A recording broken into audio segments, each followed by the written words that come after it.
Bonjour et bienvenue sur ma chaîne Le Français Facilement.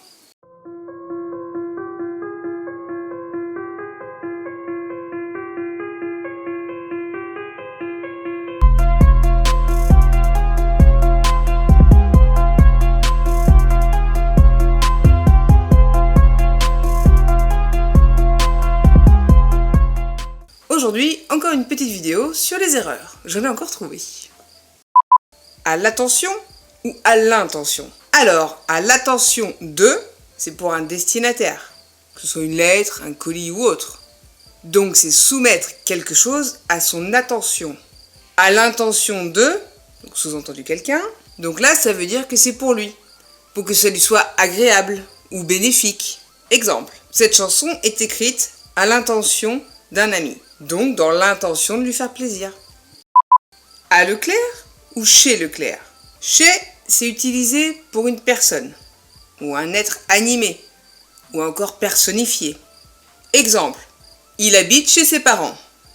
Pour les commerces, il y a 4 possibilités. Alors déjà, le nom de l'établissement qui se confond avec celui de la personne. Donc là, on dira chez. Exemple, aller chez Durand et Fils. C'est bien un commerce, seulement il porte le nom de la personne. Donc c'est chez. Ensuite, le nom de l'établissement est un nom de chose. Ou encore un groupe comprenant un nom de chose. Donc là, on dira à.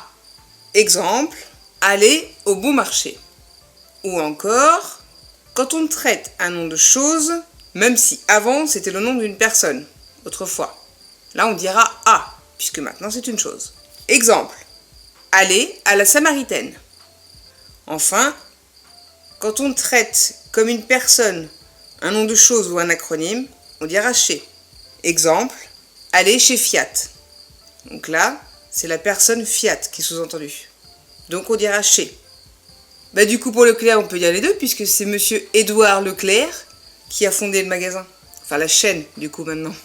Par contre, on va préférer la préposition à quand on va parler d'un magasin en particulier. Exemple, je vais à Leclerc de Bordeaux.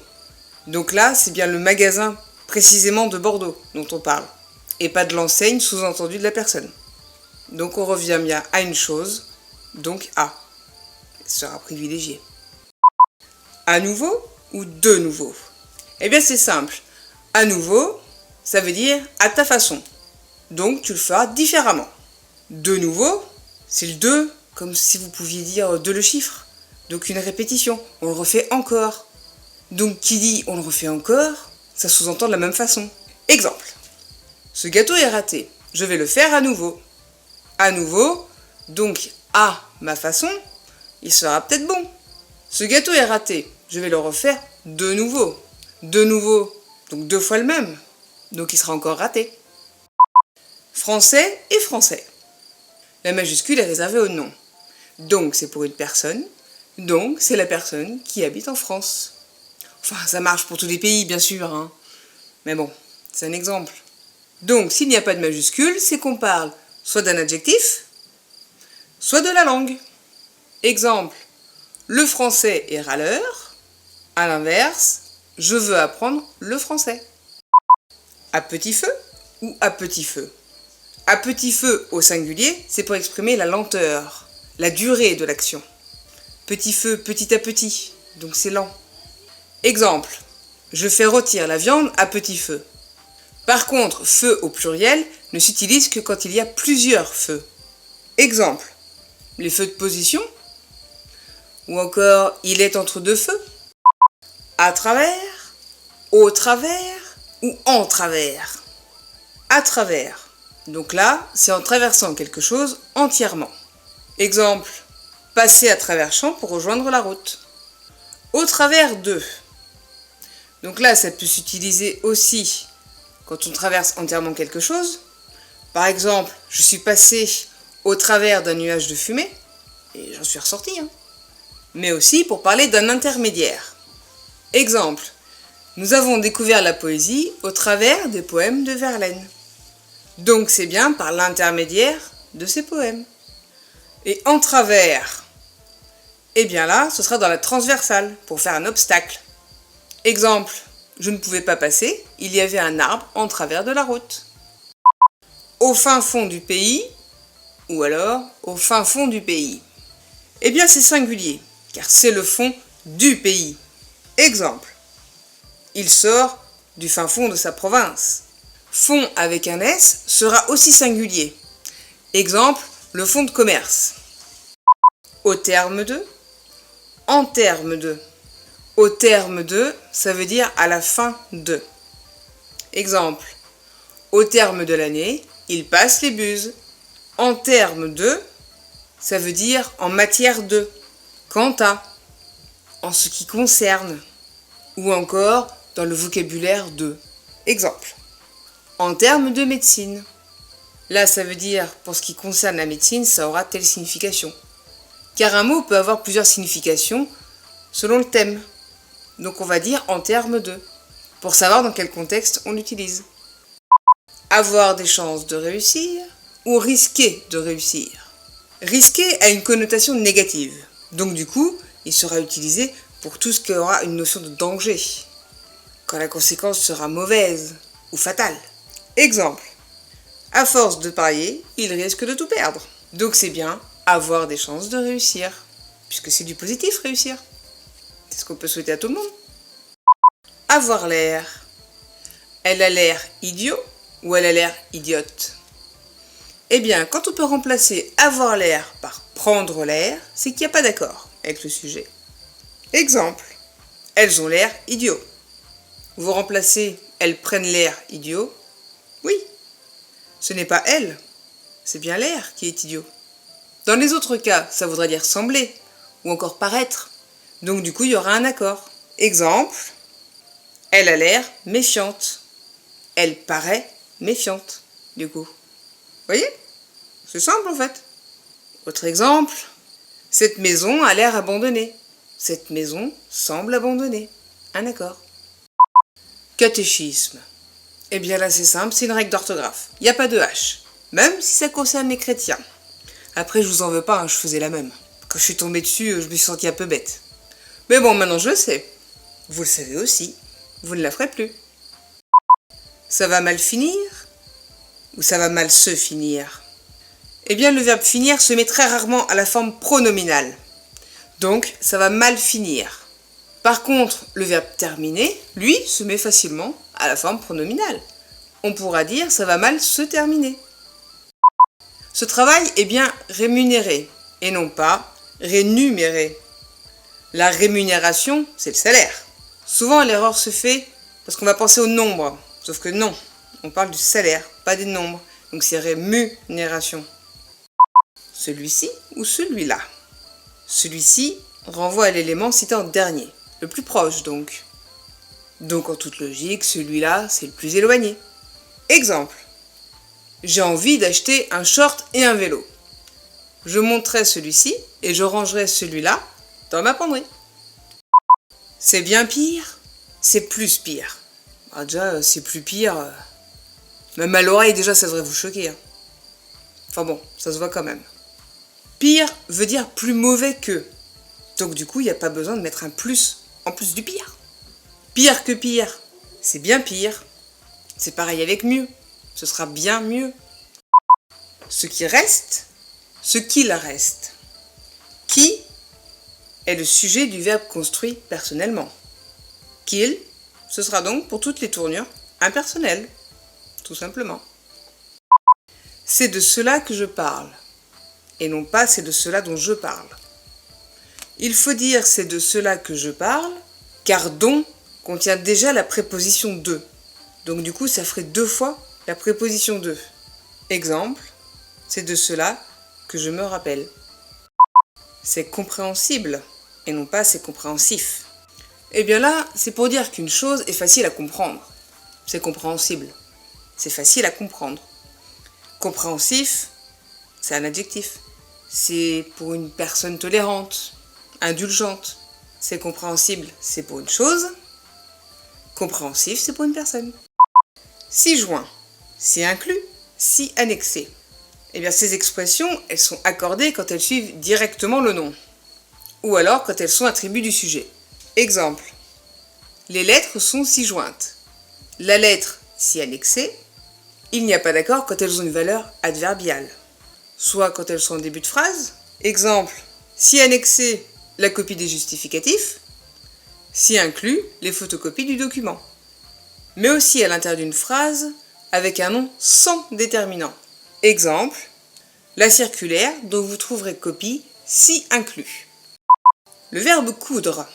Au présent, il garde son D. Je couds, tu couds, il coud, etc., etc. À l'imparfait, il change pour un S. Je cousais, tu cousais, il cousait, etc., etc. Et le participe passé, c'est cousu. Le verbe résoudre. Au présent, il perd son D pour prendre un S. Je résous, tu résous, il résout, etc., etc. À l'imparfait, il change pour LV. Je résolvais, tu résolvais, il résolvait, etc., etc. Participe passé, résolu. Et les mêmes conjugaisons pour les verbes absoudre et dissoudre. Bon là par contre, le participe passé ce sera absous, absoute et dissous, dissoute. Forcément. Le verbe moudre. Au présent, il garde son D. Je mous, tu mous, il moud, etc., etc. À l'imparfait, il prend un L. Je moulais, tu moulais, il moulait, etc., etc. Participe passé, moulu. Courbattu et courbaturé. Bon, les deux signifient qu'il souffre de courbature. Forcément. Courbattu, c'est dans les anciens ouvrages. Ça a plus un côté littéraire. Courbaturé, lui par contre, c'est du langage courant. De concert et de conserve. De concert, ça veut dire ensemble. Fait de façon concertée, pas forcément identique. Exemple, ils ont rédigé ce texte de concert. Ils l'ont fait ensemble. De conserve, par contre, là, c'est fait de la même façon. Par exemple, deux navires conservant le même cap, ils sont de conserve. Ils conservent la même ligne. De manière que, de manière à ce que. Il faut bien dire de manière que. Une petite phrase pour la mémoire. Faites bien votre travail de manière que vous soyez récompensé. Des yeux marrons, et non pas des yeux marrons. Le nom de couleur s'accorde quand il est adjectif, et non pas quand il est mis en apposition, simplement. Exemple, des eaux turquoises. C'est une apposition, donc pas d'accord. Deuxième et second. Deuxième s'utilise quand il y a plus de deux participants, forcément. Deuxième sur deux, ça veut rien dire. A l'inverse, on peut dire second, même s'ils sont que deux. Il est arrivé premier, il est arrivé second. Ouais, bah ça choque pas, même s'ils sont que deux. Exemple, il est arrivé deuxième sur 500. Mais tant que je serai dans le métier, tu ne seras jamais que le second.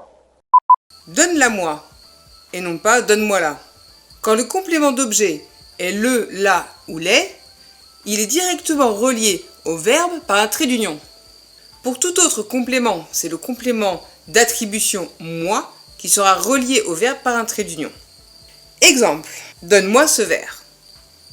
On dira donne-le-moi. Elle s'est fait une entorse, et non pas elle s'est faite une entorse. Le COD une entorse est placé après le verbe, donc pas d'accord. Là, S, c'est un pronom réfléchi, pas un COD. Elle a fait une entorse à elle-même. Elle s'est fait une entorse. En revanche, ou par contre? Eh bien, par contre, c'est une expression qu'il faudrait éviter normalement, parce que c'est la juxtaposition de deux mots de sens incompatible. Donc il vaut mieux dire en revanche. Entre deux possibilités, et non pas entre deux alternatives. On choisit entre deux possibilités. Mais par contre, on se trouve devant une alternative. Une alternative, c'est donc le choix entre deux possibilités. Fond, fond et fond.